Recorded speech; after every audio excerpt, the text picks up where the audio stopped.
Hello everyone.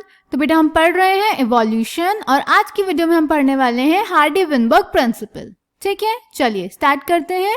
तो बेटा Hardy-Weinberg principal बोलता है कि एक पॉपुलेशन में जो एलील फ्रीक्वेंसीज होती हैं वो जनरेशन टू जनरेशन कांस्टेंट रहती हैं, यानी एक पॉपुलेशन में हार्डी-विनबर्ग इक्विलिब्रियम या फिर जेनेटिक इक्विलिब्रियम एग्जिस्ट करता है, विच मीन्स कि जो जीन पूल होगा यानी जितने भी टोटल जीन्स होंगे और उनके एलील्स होंगे वो एक पॉपुलेशन में एक जनरेशन से दूसरी जनरेशन में कांस्टेंट रहेगा, चेंज नहीं होगा।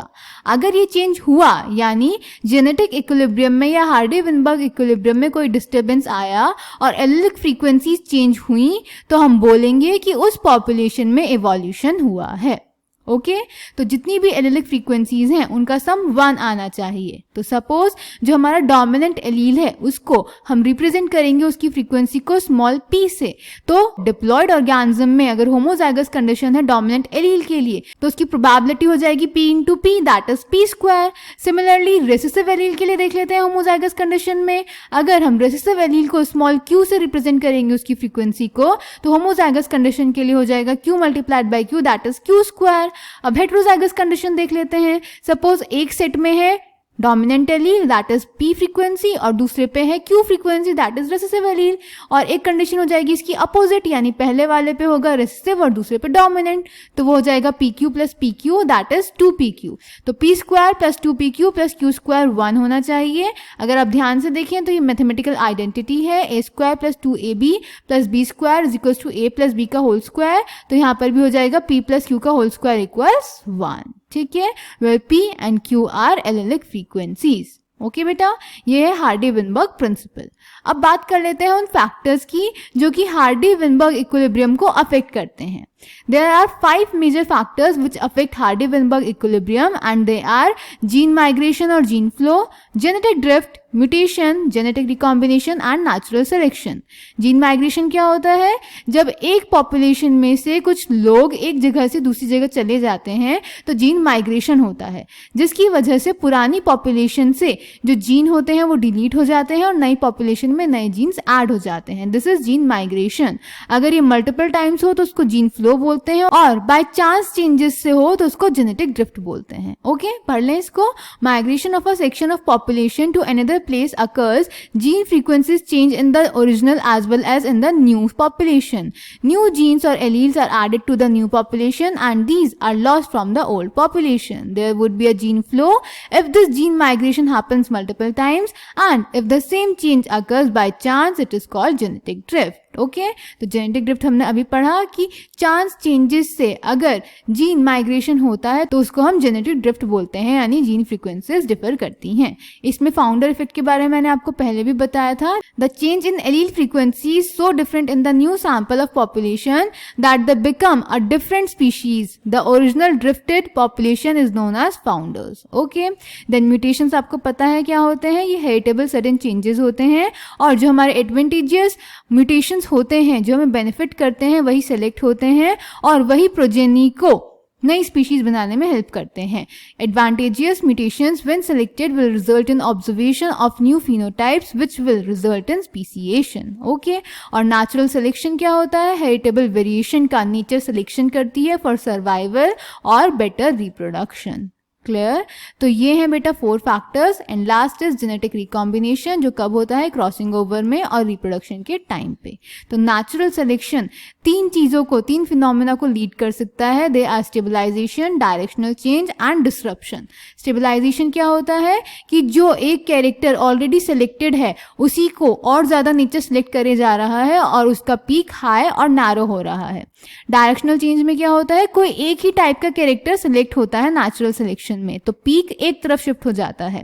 और डिसरप्शन में क्या होता है कि दोनों एक्सट्रीम कैरेक्टर सिलेक्ट हो जाते हैं और 2 पीक बनते हैं। ठीक है, so stabilization, more individuals acquire mean character value. Directional change, more individuals acquire value other than the mean character value. And disruption, more individuals acquire peripheral character value at both ends of the distribution curve.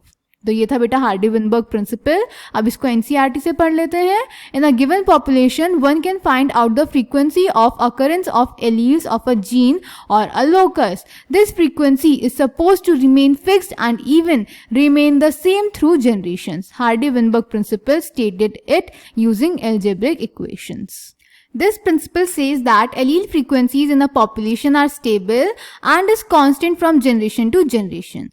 The gene pool, that is total genes and their alleles in a population, remains a constant. This is called genetic equilibrium. Sum total of all the allelic frequencies is 1. Individual frequencies, for example, can be named P, Q, etc. and the diploid P and Q represent the frequency of allele capital A and allele small a, that is dominant and recessive.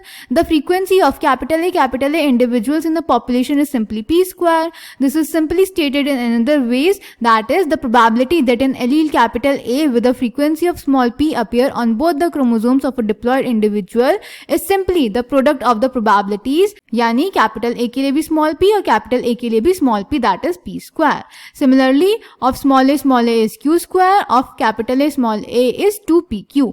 Hence, p square plus 2pq plus q square equals 1. This is binomial expansion of p plus q का whole square. When frequency measure differs from expected values, the difference, that is direction, indicates the extent of evolutionary change. Disturbance in genetic equilibrium or Hardy-Weinberg equilibrium, that is change of frequency of alleles in a population, would then be interpreted as resulting in evolution. ठीक है बेटा, 5 factors are known to affect Hardy-Weinberg equilibrium. These are gene migration or gene flow, genetic drift, mutation, genetic recombination and natural selection. When migration of a section of population to another place and population occurs, gene frequencies change in the original as well as in the new population. New genes or alleles are added to the new population and these are lost from the old population. There would be a gene flow if this gene migration happens multiple times. If the same change occurs by chance, it is called genetic drift. Sometimes the change in allele frequency is so different in the new sample of population that they become a different species.